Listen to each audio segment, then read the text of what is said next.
Hello students, हमारे इस YouTube के चैनल पर आपका एक बार फिर से मोस्ट वेलकम है। जैसा कि आप थंबनेल देख के आ रहे हो कि आज हम चर्चा करेंगे भारत के पूर्व राष्ट्रपति श्री प्रणब मुखर्जी और ऐसे कह सकते हैं भारत के सर्वाधिक प्रतिष्ठित राजनीतिक व्यक्ति श्री प्रणब मुखर्जी जी के बारे में बात करेंगे।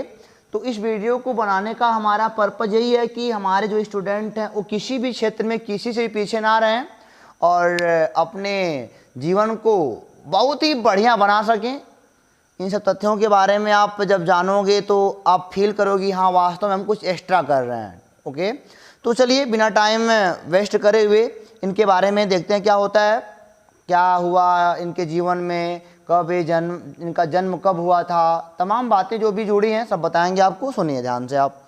तो श्री प्रणब मुखर्जी जी का जन्म 11 दिसंबर 1935 यानी कि आज़ादी से पहले 11 दिसंबर 1935 को ब्रिटिश भारत के बंगाल प्रेसिडेंसी यानी कि अब वर्तमान में बेटा पश्चिम बंगाल के बीरभूम जिला, पश्चिम बंगाल का बीरभूम जिला, गांव का नाम मिराती में एक बंगाली ब्राह्मण परिवार में हुआ था, यानी कि बंगाली थे, ब्राह्मण परिवार में इनका जन्म हुआ था। कब हुआ था? 11 दिसंबर 1935 को हुआ था। वर्तमान में कहाँ बोलेंगे? पश्चिम बंगाल के बीरभूम जिले में बोलेंगे।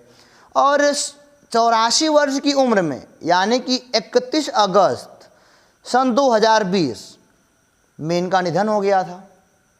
84 वर्ष की उम्र में यानी कि 31 अगस्त सन 2020 में इनका क्या हुआ था? निधन हो गया था। और निधन क्यों हुआ था? क्योंकि पिछले कुछ दिनों से, यानी कि हाल की हम बात कर रहे हैं, तो पिछले कुछ दिनों से इनके फेफड़े में संक्रमण हो गया था और इनके गुर्दे में कुछ शिकायत थी। तो इसकी वजह से मतलब कि काफ़ी लंबे दिनों से जूझ रहे थे बीमारी से। तो 84 वर्ष की उम्र में 31 अगस्त 2020 को इनका निधन हो गया था। चलिए अब जानते हैं कि ये भारत के राष्ट्रपति कब से कब तक थे। तो प्रणब मुखर्जी जी 2012 से 2017 तक भारत के 13वें राष्ट्रपति के रूप में कार्य किए। प्रणब मुखर्जी जी ने सन 2012 से लेकर 2017 तक भारत के मतलब केवें राष्ट्रपति? 13वें राष्ट्रपति के रूप में कार्य इन्होंने किया। चुनाव में इनको 7,13,763 वोट मिला था।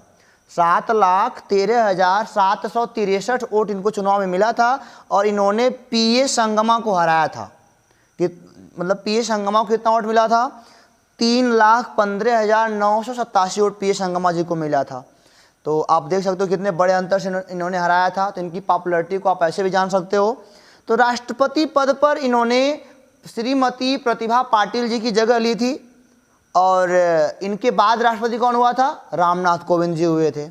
इनके बाद राष्ट्रपति कौन हुआ था? श्री रामनाथ कोविंद हुए थे। यानी कि इनके पहले 12वें कौन थी? 12वीं राष्ट्रपति कौन थी? प्रतिभा पाटिल जी थी। और 14वें राष्ट्रपति कौन हुए? श्री रामनाथ कोविंद जी हुए।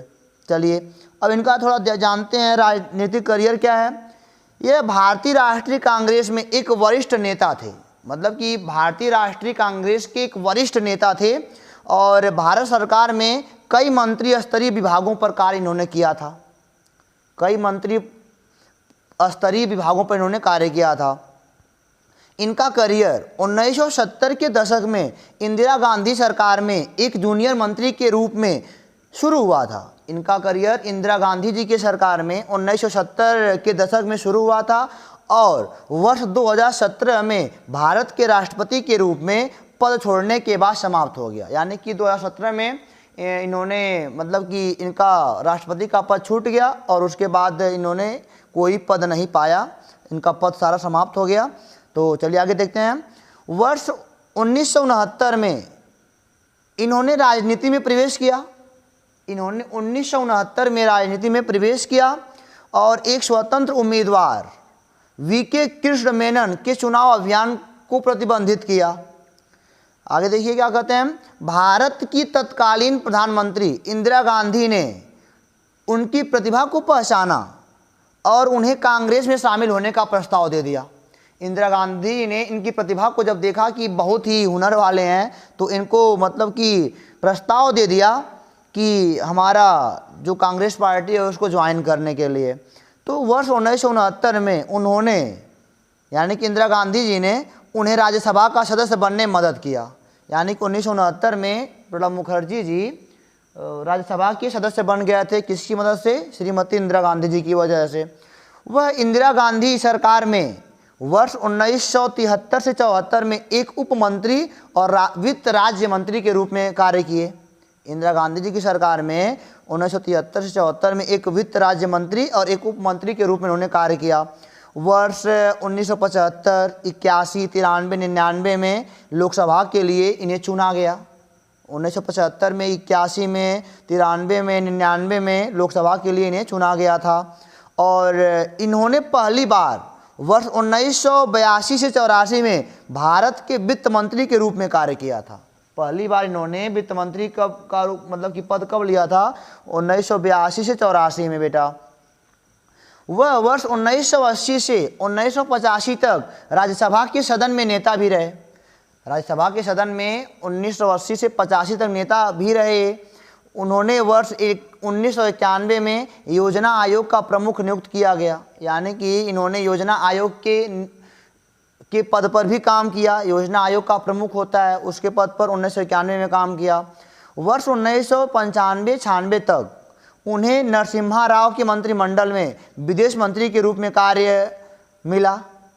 यानी कि इन्होंने 1995 से 96 में नरसिम्हा राव के मंत्रिमंडल में विदेश मंत्री के रूप में भी कार्यभार संभाला।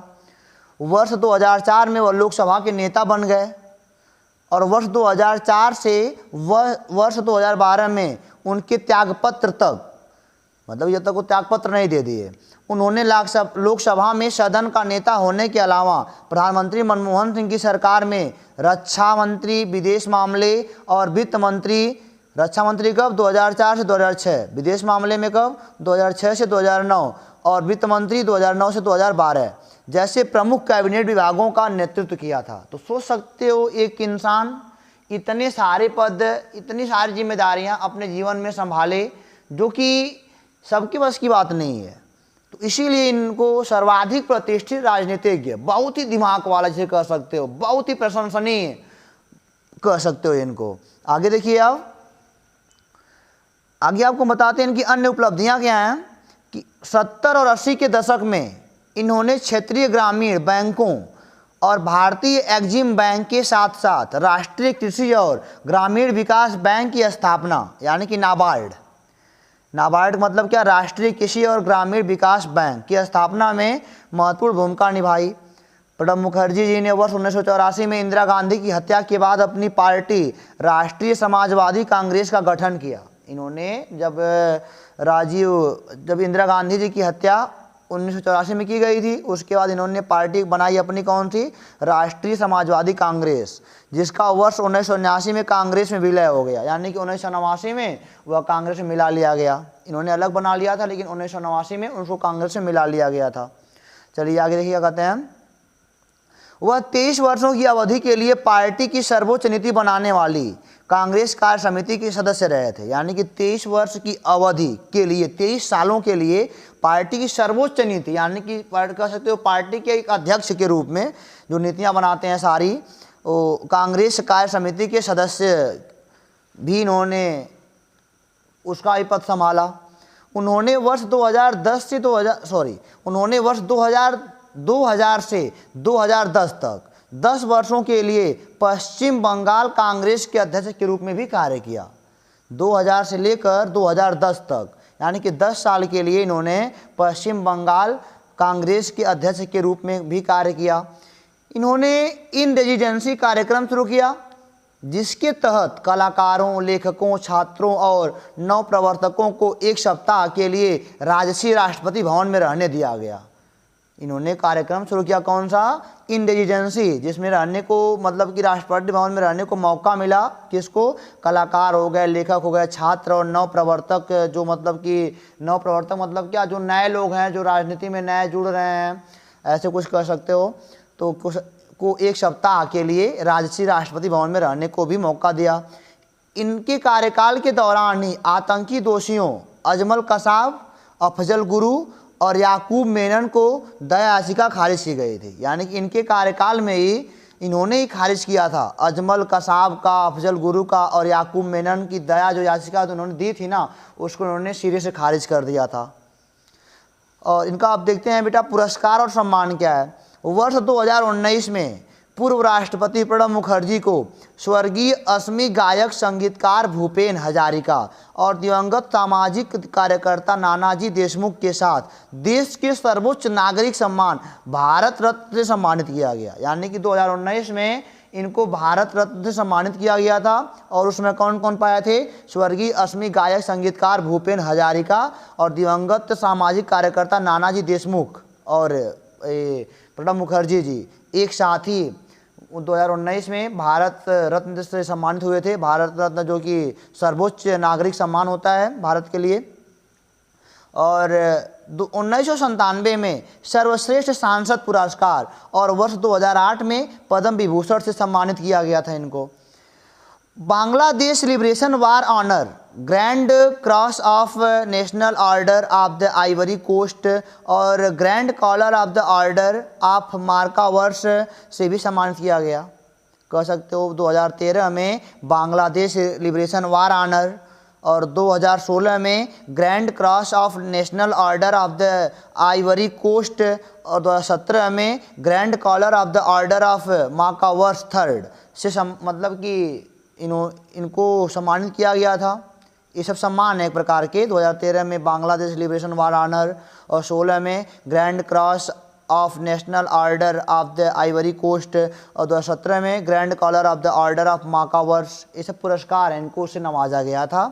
और वर्ष 2013 में ढाका यूनिवर्सिटी ने डॉक्टर ऑफ लॉज ऑनोरिस कौसा से सम्मानित किया था। वर्ष 2014 में कलकत्ता विश्वविद्यालय ने ऑनोरिस कौसा से सम्मानित किया।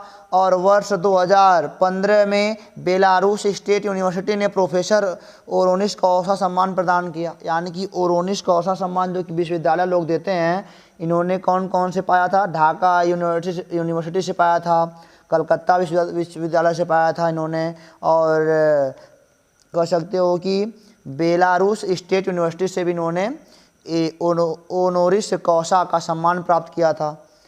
उन्हें विश्व के विभिन्न विश्वविद्यालयों द्वारा 5 मानद डॉक्टरेट उपाधियों से भी सम्मानित किया गया था। 5 मानद डॉक्टरेट उपाधि, सोचो जरा, कोई एक नहीं पा रहा है, कोई 5 लेके घूम रहा है, तो सोच सकते हो कि इनकी लोकप्रियता कैसे बढ़ी होगी। तो इन्होंने अपने जीवन में बहुत ही संघर्ष किया, ऐसे कह सकते हो। इतने पद संभालना इतनी आसान बात नहीं है। यहाँ पे स्कूल के प्रिंसिपल का पद संभालना बहुत कठिन बात होती है, जो भी सही से नहीं कर पाते।